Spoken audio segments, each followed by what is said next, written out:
Nothing like starting this video off by nailing my elbow on my sewing machine. Hi! So it has been a hot minute since I have made a video, and I want to start off by apologizing for that. We've had a lot going on. Not necessarily just the last couple months, but this entire year has been insane. I could probably write a book or make a movie or make a lot of money off of the things that we have been through, and I really just need to make a video dedicated to each thing that's happened. Quick synopsis. First of all, hello. My name is Mackenzie. I make a lot of TTC videos here on YouTube, which is trying to conceive. Also, side note, exciting thing, we're in the middle of kind of moving, and I usually film my videos in my sewing room, which I'm in right now, but if I scanned you around this room, you would probably unsubscribe to my channel. What I'm holding is a piece of a crock-pot bowl that I broke, and my phone is sitting on top of a little box on top of my crock-pot bowl, and it's being held up with a spray bottle of some sort. So this is my life right now. I did buy a really nice new camera to start making videos with. I want to test it out before I use it. Again, back to the whole thing where I haven't made a video in a while. So tonight, my main goal was to get an update video going. One, update video. Two, thank everyone for all of their comments and their support, and people who have subscribed to my channel recently. You guys have asking, where are you? Like, are you pregnant yet? What's going on? Please update us. So I am here to do that.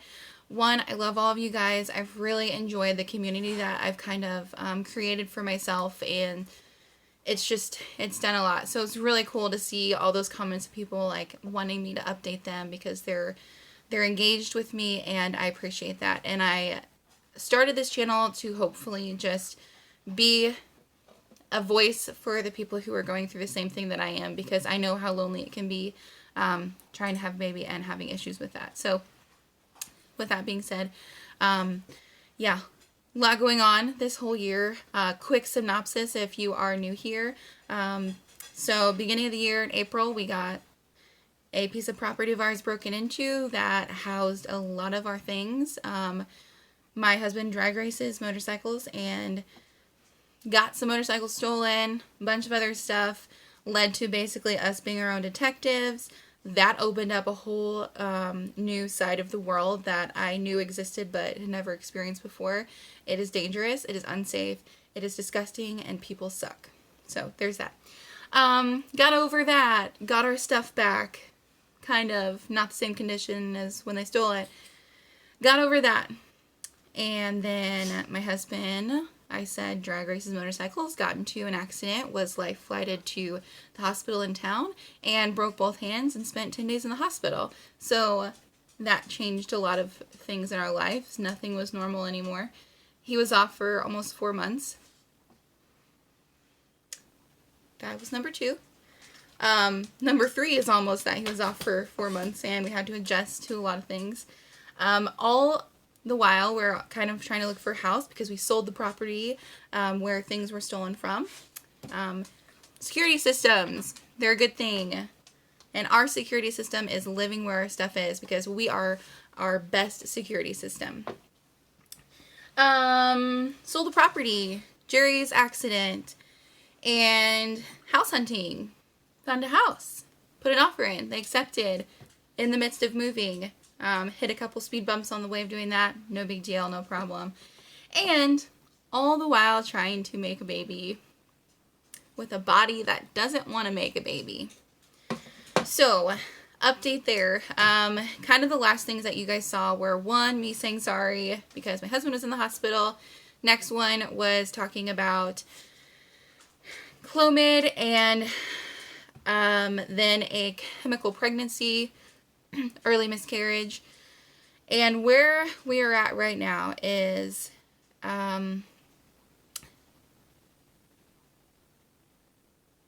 okay. Gotta get myself on track.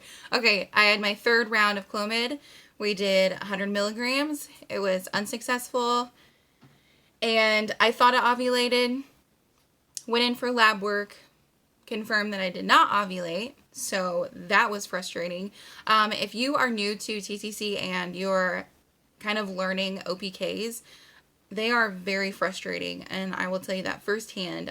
For someone who seems to always have close to positive OPKs. Okay, I literally just took this. Okay.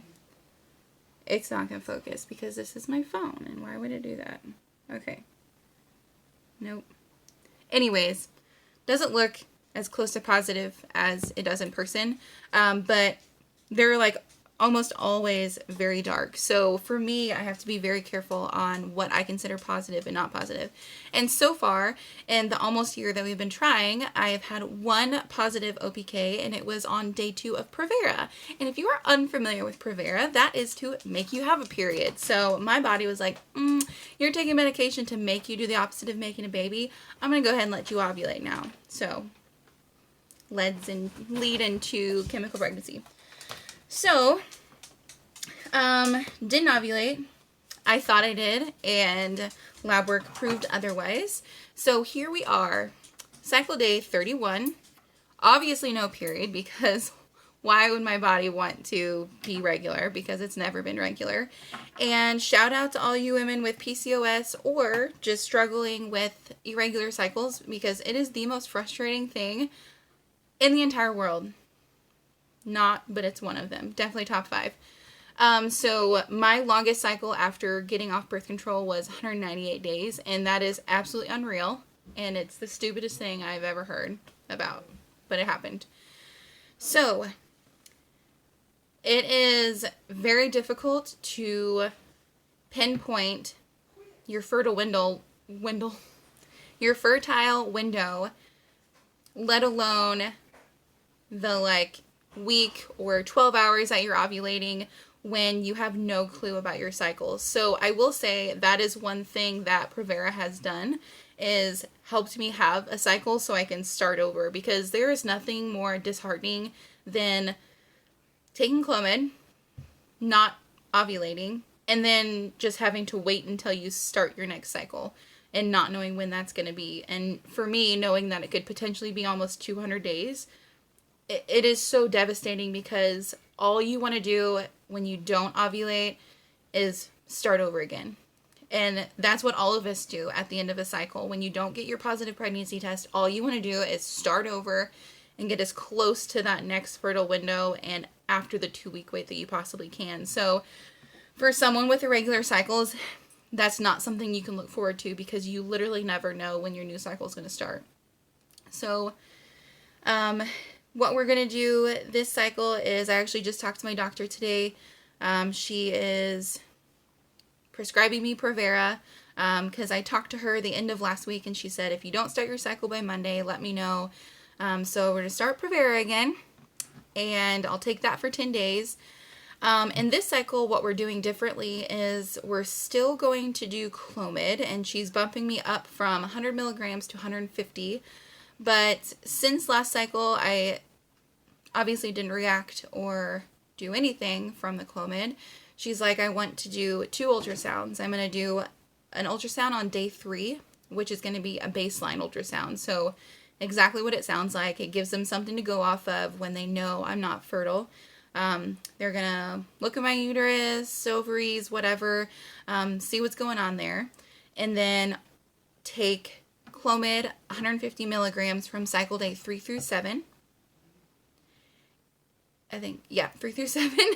And then on cycle day 12, I'm going to go back in for a second ultrasound, and we're going to do a follicle study. So basically what that is they do an ultrasound to see if I'm, what's the word I'm looking for? Not reacting, but anyways, that my body is, gosh, that's going to make me mad. I'm trying to use a certain word and I don't remember. Anyways, blah. They're going to make sure that my body is doing what it's supposed to do after taking Clomid. See if it's reacting to it correctly. So what they're going to look for is that my follicles are growing and they are on pace to be released. and they're getting to the appropriate size at that time of my cycle in order for them to get big enough to be released. So I don't actually know what's going to happen if they aren't. I didn't really think about that. You know, what if I go into my second ultrasound on cycle day 12 and they're like not where they want them to be, or my body isn't reacting to the medication? I don't really know what's going to happen then. We've discussed in the past, I've brought up the topic of a trigger shot. I think that's kind of the next step for me, because if my body is growing the eggs properly but not releasing them, then I need the assistance in releasing them. And I think that's what that will do. I don't know. Let me know if you have been in this situation where you're on like your 4th, 5th, 6th round of Clomid and it's not really doing anything for you. What was the next step? Because a lot of people might say, oh, an IUI, but there's no sense in an IUI if you're not going to ovulate. So if you did do a trigger shot, you still take Clomid, I believe, to at least grow your eggs or your follicles. So anyways, let me know down below if you guys have done that before, what led you to the point of a trigger shot, and what did you do up into that point. And what cycle days are those? I don't know. Then you probably had to go in and do an ultrasound. I don't know. Anyways, I'm pretty curious about that. One thing I really like about the communication that I have with my doctors is that it's all done on like a profile. So I'm through Mercy Network, St. John's, whatever, and they have your account that you can go in and basically like message your doctors. So that has been a saving grace for saving copays and not having to make appointments and miss work and go in and pay $75, because an OBGYN in my network is considered a specialist. Very frustrating. So it gets super expensive really quick. Also off of that, just within like this year, out of pocket, like of course insurance hardly covers anything fertility related, but if it's blood work, sometimes they do. I have like $1,000 just in like copays and random stuff for blood work, and we try to keep any aspect of me having to go in to a very minimal because of that, and I still have $1,000 bill. So, oh my gosh, this room is an absolute mess. Hi, Peppy. So that's where I'm at. I'm going to go pick up my Provera tomorrow and start it. I take it for 10 days. Then usually about day 3 after the last pill is when I start bleeding. Cycle day 3, go in for my baseline ultrasound, take Clomid from cycle day 3 through 7, and then cycle day 12, I'll go in for my second ultrasound, which is a follicle scan. So, TTC is very hard. It's exhausting. Not only do you have like normal life to deal with, and then like trying to plan when you're trying to make a baby, but you also have every cycle day you have to pay attention to. Like every day of your cycle means something different. It's telling you you're getting closer to this point, or you're past this point, or you're at this point. It is insane. And while it's kind of fun sometimes to keep up with it because it can be very exciting and you're like coming up to your ovulation window, or you finally stopped your period, or after your ovulation window, it can be super fun. It's also exhausting.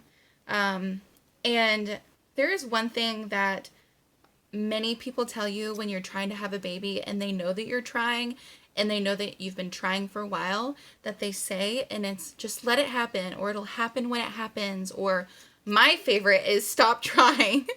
And I'm like, you know, if I stopped trying and I stopped testing and taking OPKs and tracking my basal body temperature and charting, if I stopped all of that, maybe I'm wrong, but I would never get pregnant. It would be the slightest chance. Like my percentage of being able to conceive is even lower than the normal person, and it would be lower than that.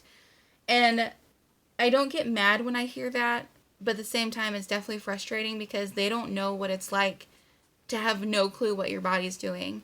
Like they don't know what it's like to have irregular cycles and not have a period for 198 days. And you really think I'm going to guess when I'm not ovulate within the 198 days and happen to be right and just happen to have sex like that day or that week?